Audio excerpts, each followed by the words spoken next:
Good morning, class, and welcome to our introduction of acids and bases. What are acids and bases? Acids and bases are commonly occurring chemicals. They're responsible for an incredibly large portion of chemical reactions that humans study and use. And acids and bases are all about the properties that show up when a chemical that's considered an acid or a chemical that's considered a base are dissolved in water. It is all going to focus around water. So the question is, how are acids and bases measured? They're based off of a scale called the pH scale. Little p, big H. And the big H stands for the big H on a periodic table, hydrogen. That's what it's all about. It's about measuring hydrogens. It's the per hydrogen scale. So as you can see, I have a scale between 1 and 13. Although 1 and 13 are kind of arbitrary numbers, the key here is that it all revolves around our center value, 7. 7 is what we commonly call neutral. This is where pure water is. Pure water is neither an acid nor a base. But if you were to get any amount smaller than 7, say 6.9 and any amount lower, you'd be looking at an acid. We can go find pHs as low as 0, -1, -2, -3, though those don't commonly occur on Earth. Anything in this range is an acid. You're going to find some things like lemons usually have a pH of around 2 or 3. And hopefully we all know that they're actually fairly acidic.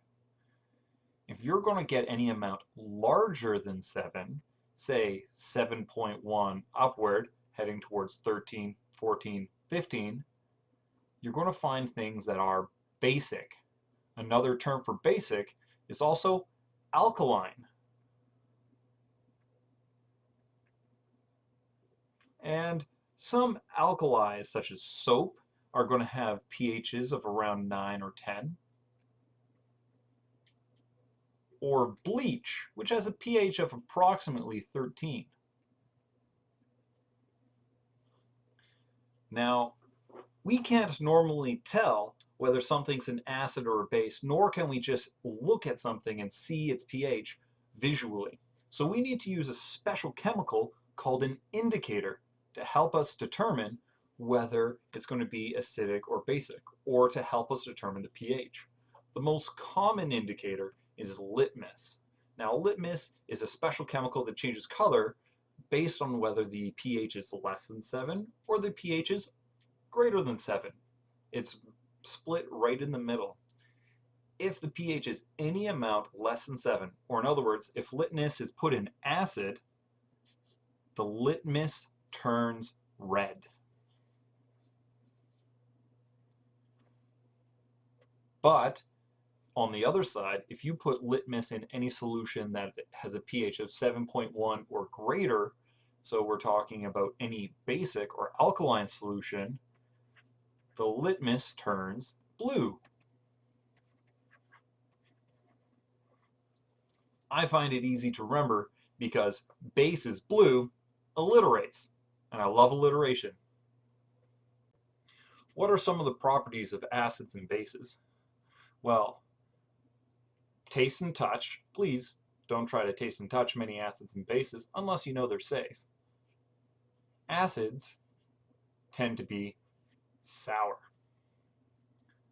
where a base tends to be bitter.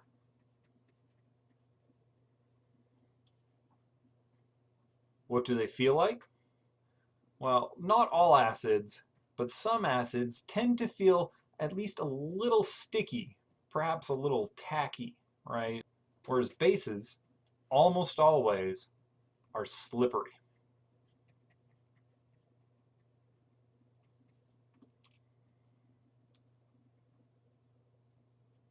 Some more properties of acids and bases. Well, we've already talked about the litmus test, so you should know what goes here.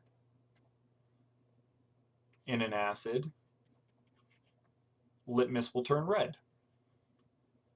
In a base, litmus will turn blue. What are they going to react with? Well, acids commonly react with active metals.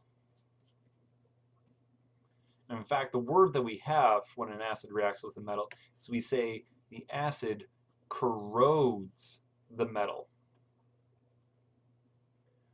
What do bases react with? Bases tend to react with many organic compounds and creatures. This is because what it does is it denatures proteins.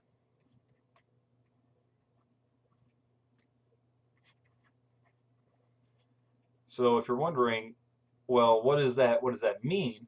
Well, think of what bases feel like. They are slippery, right? It's because the bases are denaturing or actually taking apart the proteins that are in your skin.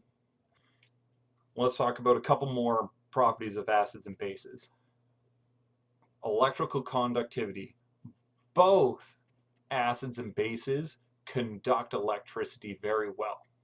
It's because they produce ions, and ions are necessary for moving electrical charges. So they're both conductive. Let's refresh ourselves on the pH scale. Acids, you'll find acids where they are less than 7 on the pH scale, and bases have pHs that are more than 7.